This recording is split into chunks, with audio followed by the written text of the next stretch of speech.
Hello guys, तो कैसे हैं आप सब लोग। आई होप सब लोग बहुत अच्छे होंगे। मैं आपका भाई हर्षुल चोपड़ा आज आपके साथ एक और नई वीडियो के साथ हाजिर हुआ हूं, जिसके अंदर मैं डिस्कस करने वाला हूं बिल्कुल डिटेल में कि आप अपने मैथ्स एंड स्टैट्स वाले पेपर में गारंटी दे सकता हूं मैं कि अगर आप मेरी ये स्ट्रेटेजी जो मैं पूरी बताने वाला हूं इसको एंड तक देखते हैं, इसको फॉलो करते हैं, तो गारंटी आप बहुत अच्छे मार्क्स स्कोर करेंगे। और हम उस दिन बात करेंगे जिस दिन आपका रिजल्ट आएगा एंड जिस दिन आप पेपर दे के हटेंगे।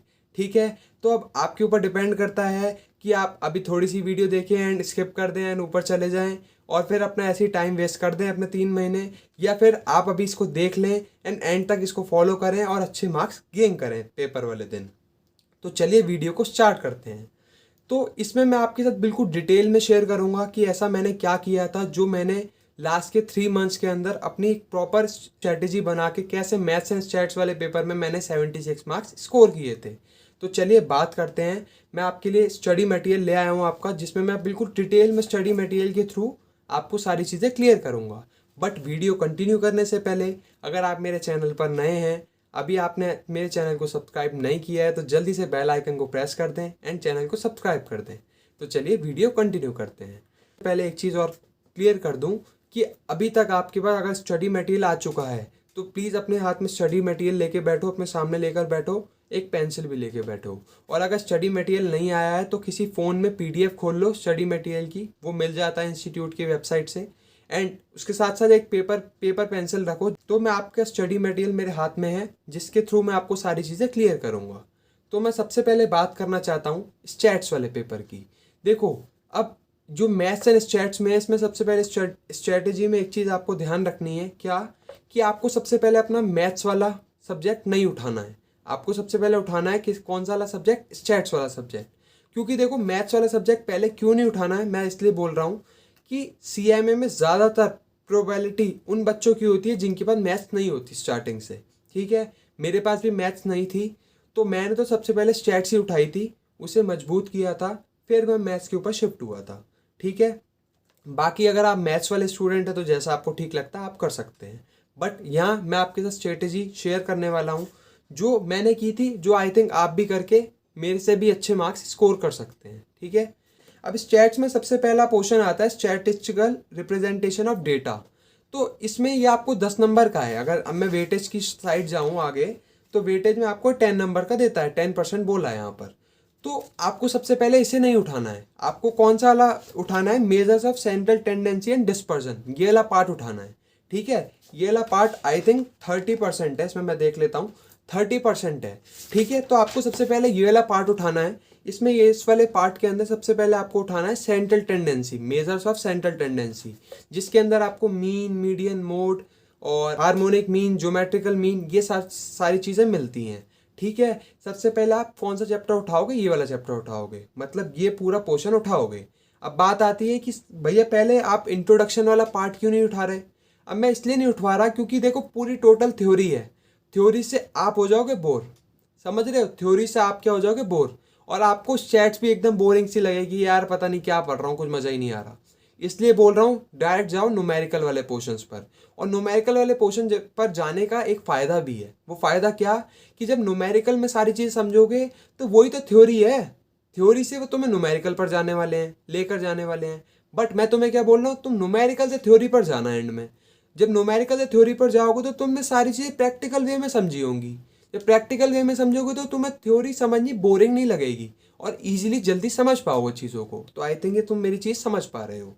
ठीक है, तो सबसे पहले तुम्हें मेजर्स ऑफ सेंट्रल टेंडेंसी वाला चैप्टर उठाना है, जिसमें तुम्हें mean, median, mode, harmonic mean, geometrical mean, ये सब चीज़ें मिलेंगी।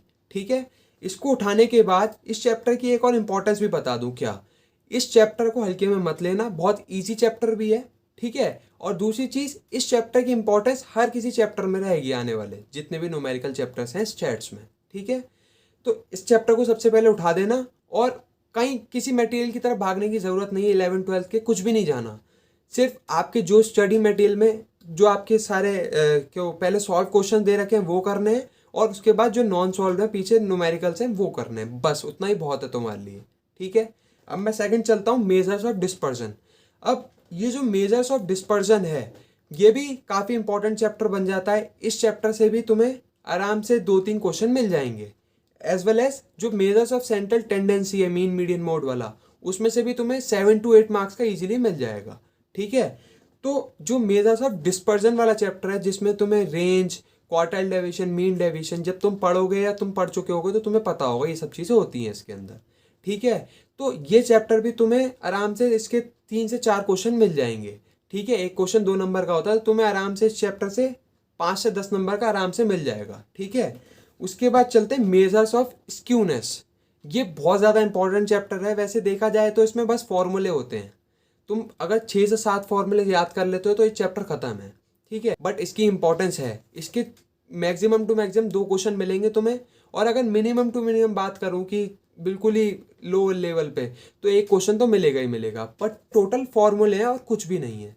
ठीक है, बट अब देखो जो मैंने आपको समझाया था कि मेजर्स ऑफ सेंट्रल टेंडेंसी आराम से पढ़ना, उसको बिल्कुल डीप में पढ़ना, क्लियरली सब चीज़ समझना। अब उस चैप्टर की इंपॉर्टेंस तुम्हें मेजर्स ऑफ स्क्यूनेस वाले चैप्टर में पता चलेगी, क्योंकि जो जितने भी फॉर्मूलेज हैं ना वो तुम देखोगे मीन मीडियन मोड से ही बन रहे हैं। ठीक है, तो आई थिंक ये तुम्हें यहाँ तक की बात क्लियर होगी। अब मैं तुम्हें आगे लेके चलता हूँ। आगे तुम्हारे चैप्टर्स आते हैं कोरिलेशन एंड रिग्रेशन। अब भाई मैं तुम्हें गाइड करना चाहता हूँ यहाँ पर।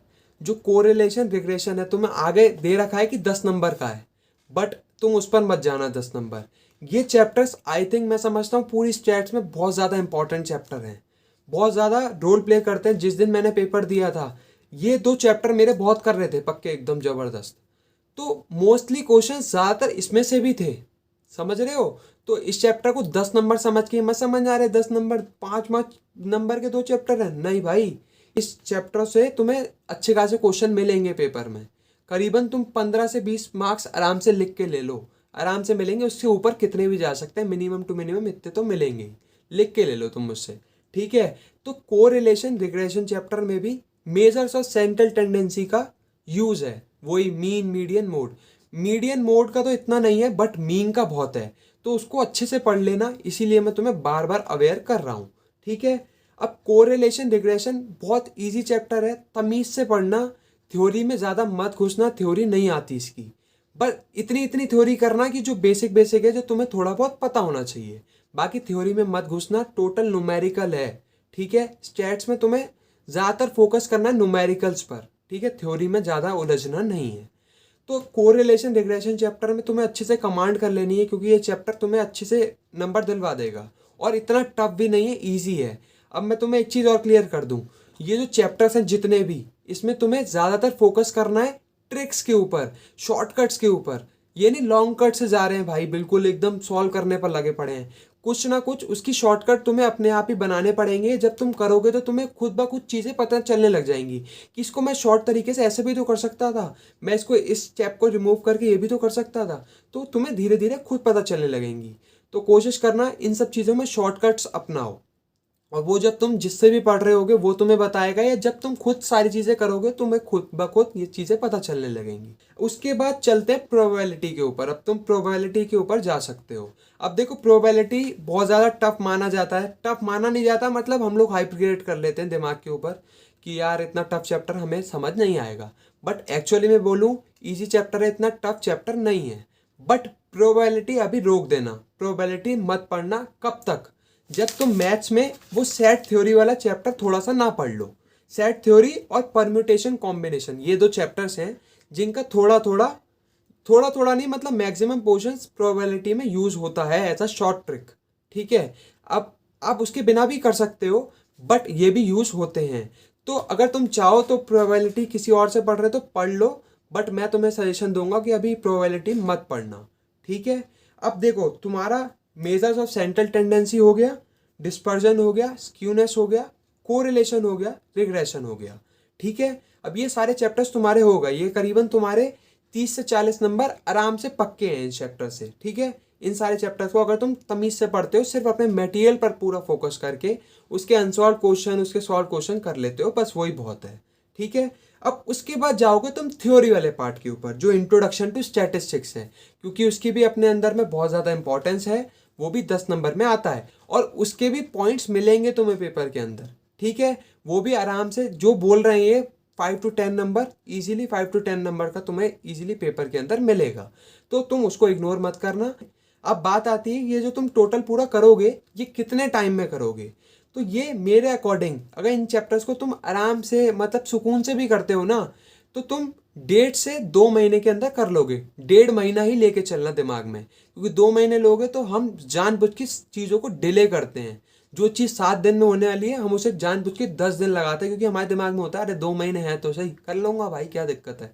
बट तुम्हें एंड में यही सब चीज़ें भारी देंगी।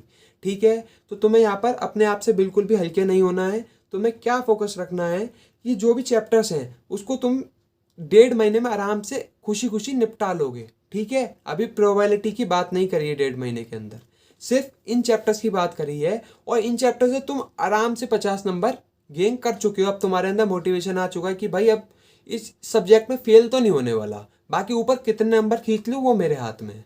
ठीक है, तो ये थी स्टैट्स की स्ट्रेटेजी जो मैंने फॉलो की थी।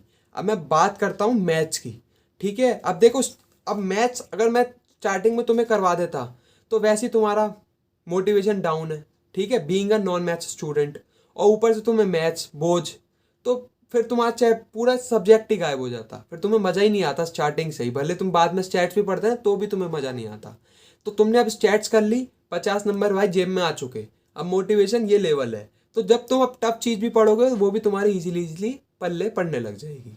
ठीक है, तो मैथ्स में जो तुम्हारा सबसे पहला चैप्टर आता है रेशियो, प्रपोर्शन और वेरिएशन, सबसे पहले तुम इन चैप्टर्स को उठाओगे।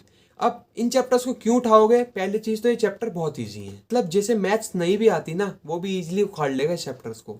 ठीक है, ईजिली कर लेना, इन चैप्टर्स को ईजिली तुम कर लोगे आराम से। ठीक है, अब बात आती है भैया इसमें से क्वेश्चन आते हैं या सिर्फ मोटिवेशन करने के लिए ये चैप्टर है।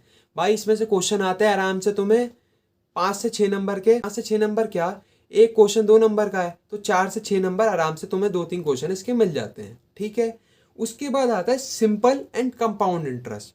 अभी तुम्हारे पास सिंपल एंड कंपाउंड इंटरेस्ट है, ये भी बहुत इजी चैप्टर है, 3-4 दिन में आराम से निपटा लोगे। अब ये तुम 2 चैप्टर कर लेते हो तुम्हारे पास 10 नंबर करीब आ जाते हैं। अब जो सिंपल एंड कंपाउंड इंटरेस्ट है ना, इसके भी तुम्हें पेपर में 4 से 5 क्वेश्चन इजीली मिलेंगे।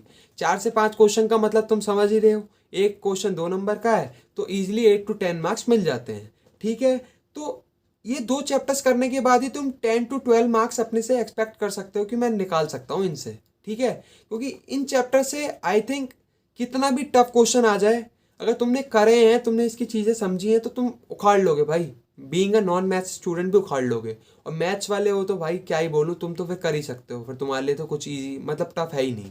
ठीक है, तुम सारे चैप्टर्स करो, तुमने तो सारे चैप्टर पढ़ भी रखे होंगे। ठीक है, बट जो नॉन मैथ्स वाले हैं उनका थोड़ा दुख समझो। ठीक है ना, तो उनके लिए जैसे मैंने बताया रेशियो, प्रपोर्शन, वेरिएशन वाला करोगे, सिंपल एंड कंपाउंड इंटरेस्ट करोगे। अब इससे तुम्हारे पास आ गए 10 से 12 नंबर। 50 नंबर तुमने स्टैट्स में कर रखे थे, 10 से 12 नंबर ये आ गए, 62 हो गए, और थोड़ा सांस मिला, थोड़ा मोटिवेशन और बढ़ा हमारे अंदर। ठीक है, अब उसके बाद बात आती है एपीजीपी कि भैया इसके बाद एपीजीपी वाला आ रहा है तो वो करूं या ना करूं। एपीजीपी से मतलब है अर्थमेटिक प्रोग्रेशन, ज्योमेट्रिकल प्रोग्रेशन, तो वो करूं या ना करूं।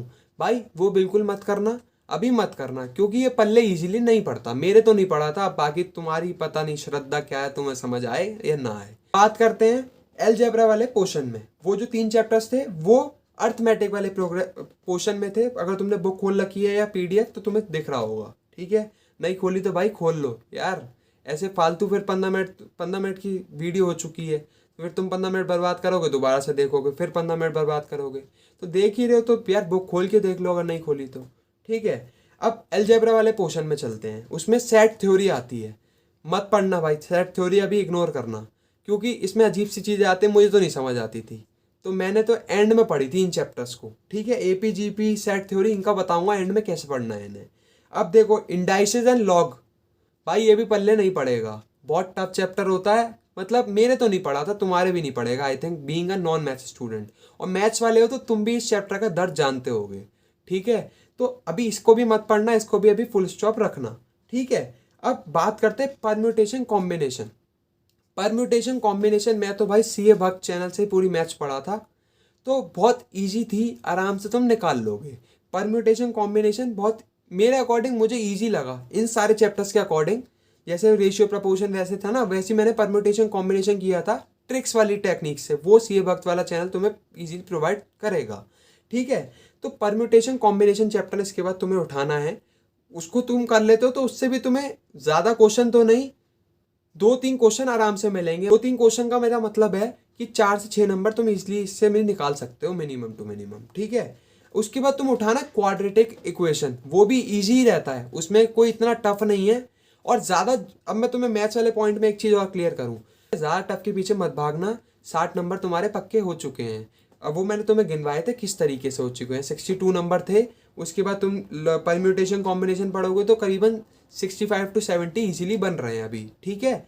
इतना कर लेते हो तो तुम्हारे अंदर जान आ जाती है कि भाई इस पेपर में अब आराम से कर लूँगा, कोई टेंशन नहीं है। अब बात आती है AP GP, indices, log, set theory और प्रोबेबिलिटी स्टैट्स वाले पोर्शन में, ठीक है। बट उससे पहले मैं तुम्हें एक चीज़ क्लियर कर दूं कि जब तुम मैथ्स करोगे तो स्टैट्स को नहीं छोड़ोगे।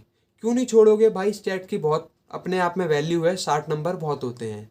इस पूरे सब्जेक्ट में तुम्हें 60 नंबर पास भी करवा सकते हैं और तुम्हारे ज़्यादा अच्छे नंबर क्रिएट भी करवा सकते हैं, तो तुम इसकी वैल्यू समझ रहे होगे, ठीक है।